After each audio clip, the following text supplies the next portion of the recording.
A very good morning. Welcome to Top of the Morning by Mint, your weekday newscast that brings you 5 major stories from the world of business. It's Friday, February 28th, 2025. This is Nelson John. Let's get started. India's non-banking financial companies, NBFCs, are set for a tailwind thanks to the Reserve Bank of India's recent policy moves. From April 1st, RBI will lower the risk weight on banks lending to NBFCs from 125% to 100%. Effectively reducing capital requirements for banks and making funds more accessible to NBFCs. This follows a 25 basis point repo rate cut in February, easing liquidity conditions further. Now, why does this matter? Lower interest rates shrink banks' cost advantage from cheap deposits, allowing NBFCs to compete more effectively. Funding has been a concern. Bank lending to NBFCs had slowed sharply, growing just 6.7% in December 2024 versus double that a year earlier, largely due to RBI's push to curb unsecured lending risks. Potential winners include M&M Financial Services and Cholamandalam Investment and Finance, both of whom rely on banks for nearly 50% of their borrowings. Bajaj Finance and Shriram Finance, with lower bank exposure, may see a similar impact. However, whether NBFCs will pass on the benefits to its customers remains to be seen. Beyond funding costs, asset quality remains a key concern. M&M Financial's bad loans worsened to 2% in Q3 FY25, pushing its stocks down 3% over the past year. In contrast, Cholamandalam Bank, with better asset quality and 21.6% return on equity, saw its stock rise 30%. Investors have taken note. M&M Financial trades at 1.6 times its projected book value for FY26, while Cholamandalam commands a premium at 3.9 times. While RBI's move eases the funding crunch, NBFCs still face scrutiny over loan quality and profitability. Now the question is, will this be enough to reignite growth? UltraTech Cement's decision to enter the cable and wires C&W industry has sent shockwaves to the sector, with shares of Polycab, KEI Industries, Havells, RR Cable, Finolex Cables tumbling 5 to 20% on Thursday. The market reaction mirrors concerns seen in the paint industry when new entrants like Grasim eroded valuations of established players. UltraTech plans to invest 1,800 crore rupees in a C&W plant near Bharuch, Gujarat, targeting commissioning by December 2026. While short-term earnings of incumbents remain unaffected, analysts fear a valuation multiple erosion similar to what happened with paint stocks. Unlike the paint sector, which is an oligopoly, C&W is highly fragmented, making market capture more challenging. However, UltraTech's limited distribution network in C&W means it will have to build it from scratch. This differs from cement to paint expansion, where white cement distribution provided a bridge.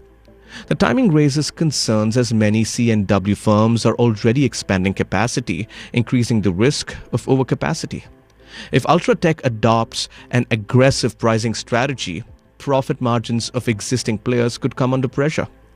Jefferies India estimates UltraTech could capture a 5 to 7% of the C&W market by FY29, assuming an industry size of 1.3 trillion rupees. While Polycab, with its B2B focus, may see less impact. Players like Havells and Finolex, which generally focus on residential wires, could face stronger competition. Interestingly, UltraTech's own stock dropped 5%, reflecting investor uncertainty. While the 1,800 crore rupees capex is small relative to its cement business, concerns over capital allocation strategy remain.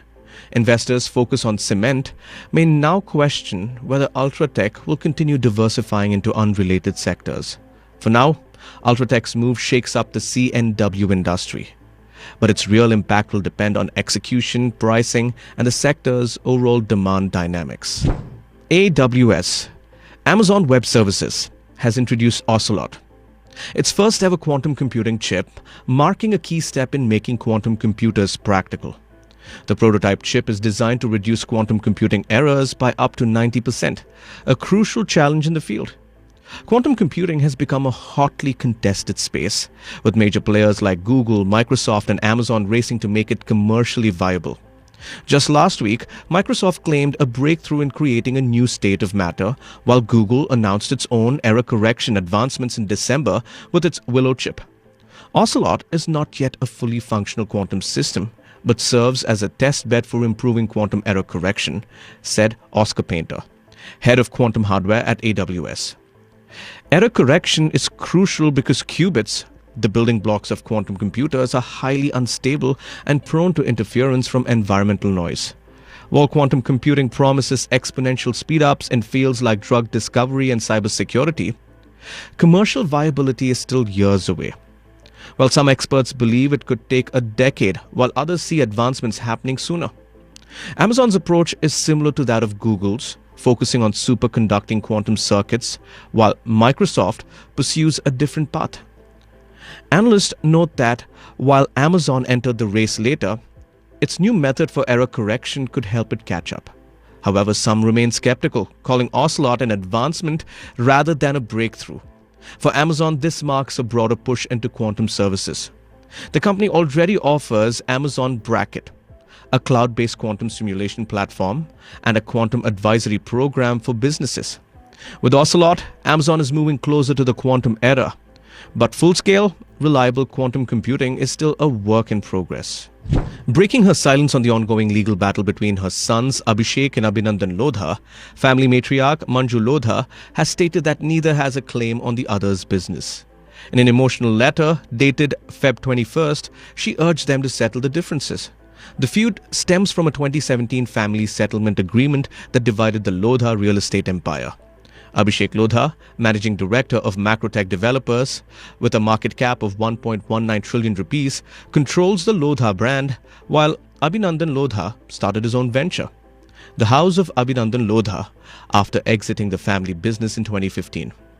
However, Abhinandan alleges that financial commitments post-IPO remain unmet, a claim his mother's letter contradicts.